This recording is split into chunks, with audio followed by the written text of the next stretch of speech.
Good afternoon everybody, myself Acharya Vishwendra. NCERT line to line question अपन discuss करेंगे। Let's start with question 344। तो इसमें in the case of series connection equivalent resistances, तो सबको add कर दीजिए, फर्स्ट आ जाएगा। पैरेलल में उल्टा करके ऐड कर दीजिए तो सेकंड आ जाएगा। नेक्स्ट किरचॉफ्स रूल आर, दोनों ही रूल से जंक्शन रूल भी होता है, लूप रूल भी होता है, तो थर्ड आ जाएगा। Next Kirchhoff's junction rule states that at any junction sum of current entering equal sum of current leaving, ठीक है। The algebraic sum of changes in potential, तो जंक्शन रूल फर्स्ट वाला है यहाँ पे, लूप रूल यहाँ पे सेकंड वाला है, तो 348 का सेकंड हो जाएगा। नेक्स्ट नल पॉइंट कंडीशन इस, तो बैलेंस व्हीटस्टोन है तो R1 by R3 R2 by R4, इसी को कंबाइन कर दीजिए, सेकंड आ जाएगा, तो दोनों करेक्ट हो जाएंगे। Next use of potentiometer involves a condition of, तो नो करंट फ्लो, तो पोटेंशियोमीटर वायर इसी पे बेस्ड है पोटेंशियोमीटर, कि कोई करंट इसमें फ्लो नहीं करेगा।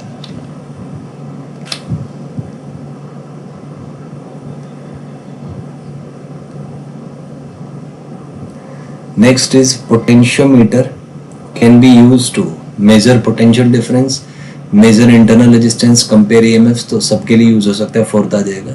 डायमेंशंस ऑफ करंट, तो ये यहाँ पे एम्पियर होगा क्योंकि SI यूनिट है, SI यूनिट इसका एम्पियर होता है, ठीक है। चार्ज होता है A/T, फर्स्ट आ जाएगा। SI unit of electric charge coulomb होता है।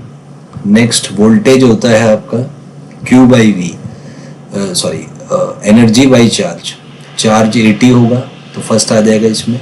Next SI unit for voltage is, so volt भी हो सकता है, joule per coulomb, so third आ जाएगा। Next dimensional formula of electromagnetic force वही होगा जो वोल्टेज का है, M×T-3 A-1, फर्स्ट आ जाएगा। Next SI unit of EMF same होगा, वोल्ट और joule per coulomb, so third आ जाएगा। Next dimension formula of resistance, तो रेजिस्टेंस में पावर कैसे आप निकाल सकते हैं, तो इसका पावर I²R होता है, तो R पावर बाय I² आ जाएगा, सेकंड होगा। Next SI unit of resistance is ohm आ जाएगा।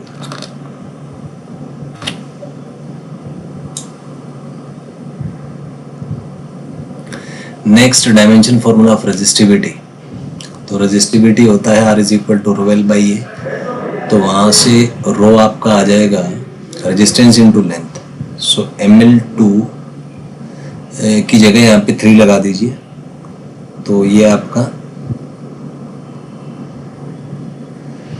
सेकंड ऑप्शन आ जाएगा। Next SI formula, SI unit पूछा होगा रेजिस्टिविटी का, तो ओम मीटर होता है, फर्स्ट आ जाएगा। नेक्स्ट कंडक्टिविटी, तो रेजिस्टिविटी का इनवर्स होगा, so this will be M-1 L-3 T3A2, so first आ जाएगा। Next is SI unit of electrical conductivity, तो इसको साइमन्स कह लीजिए, ओम इनवर्स, मीटर इनवर्स कह लीजिए, महोमीटर इनवर्स कह लीजिए, तो ऑल आ जाएगा ये। Next is relation between conductivity resistivity, so ये इसका इनवर्स होता है या दोनों का प्रोडक्ट 1 होता है या ये भी है, तो सारे करेक्ट हैं, फोर्थ आ जाएगा।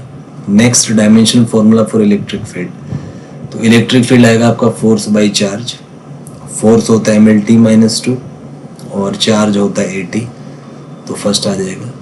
Next is SI unit of electric field, तो न्यूटन पर कूलम कह लीजिए या जूल पर कूलम मीटर कह लीजिए या वोल्ट पर मीटर, एक ही बात है, तो ऑल आ जाएगा यहाँ पे, fourth. Next dimension formula for drift speed, speed ही है तो L1T-1 आ जाएगा। नेक्स्ट SI यूनिट होता है इसका मीटर पर सेकेंड। नेक्स्ट रिलैक्सेशन टाइम, तो ये टाइम ही है, तो सेकेंड आ जाएगा। नेक्स्ट SI यूनिट सेकेंड होता है। नेक्स्ट करंट डेंसिटी, तो करंट डेंसिटी होगा करंट बाई एरिया, तो एम्पियर और L-2, तो ये फर्स्ट हो जाएगा। SI यूनिट एम्पियर मीटर-2 सेकंड आएगा।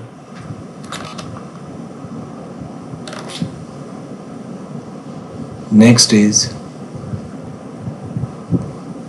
मोबिलिटी, तो मोबिलिटी होता है drift velocity by electric field, और इसका अगर आप यूनिट देखेंगे ये फर्स्ट वाला आ जाएगा इसका डायमेंशन, और SI यूनिट जो है इसका, SI यूनिट इसका ये आपका आ जाएगा ये वाला, मीटर स्क्वायर पर volt second. Next electric current is, तो स्केलर होता है वैसे, फर्स्ट आ जाएगा। Next we represent current by an arrow but current is scalar because it's not added by vector laws, तो फर्स्ट आ जाएगा। Next current through an area is, तो J.S होता है, फर्स्ट आ जाएगा। Next regarding VI graph, A resistor obeys, dipole does not obey Ohm's law, diode does not. तो दोनों ही करेक्ट हैं, सो थर्ड आ जाएगा. Next, the assertion that V is equal to IR is a statement of Ohm's law. So this is V is equal to IR is a general statement, and as per NCERT it's not true because it may be applied to other devices also.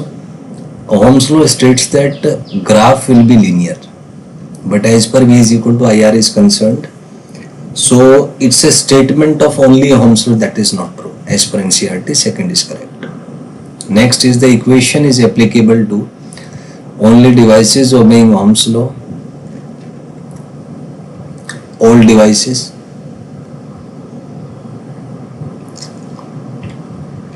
So this is strictly applicable for Ohm's law. So first is correct over here.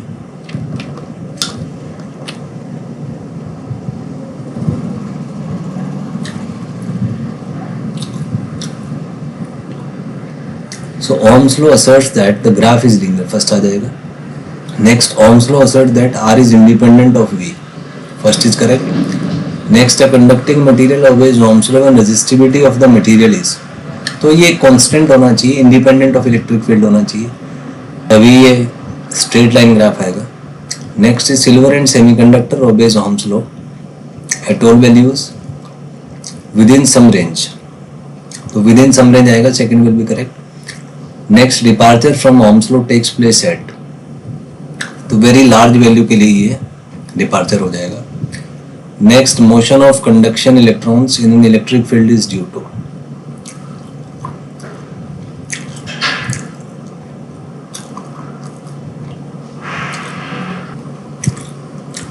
तो दोनों की वजह से ही होता है, both आ जाएगा. Next, motion due to random collisions of the electron. So ये इसका एवरेज जीरो आता है, फर्स्ट आ जाएगा. Next, motion due to random collision of electrons contributes to drift velocity. नहीं, इट डज नॉट कंट्रीब्यूट, क्योंकि रैंडम मोशन का तो जीरो हो जाएगा. So second will be correct over here.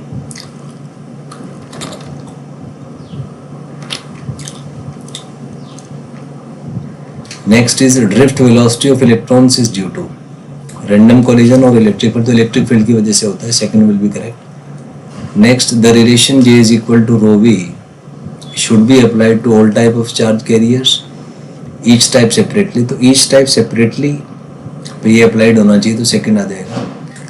Next, in a conducting wire the total current and charge density arise from positive charge, negative, both, दोनों की वजह से आता है, थर्ड आ जाएगा. Next, for a conducting wire. तो कंडक्टिंग वायर में फॉर अ कंडक्टिंग वायर तो रो जो है वो दोनों के सम के इक्वल हो जाएगा.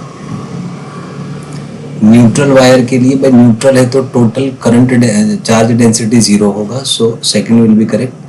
और न्यूट्रल कंडक्टिंग वायर के लिए, क्योंकि पॉजिटिव चार्जेस का वेलोसिटी लगभग जीरो होता है क्योंकि इमोबिल होते हैं, तो फर्स्ट आ जाएगा यहाँ पे.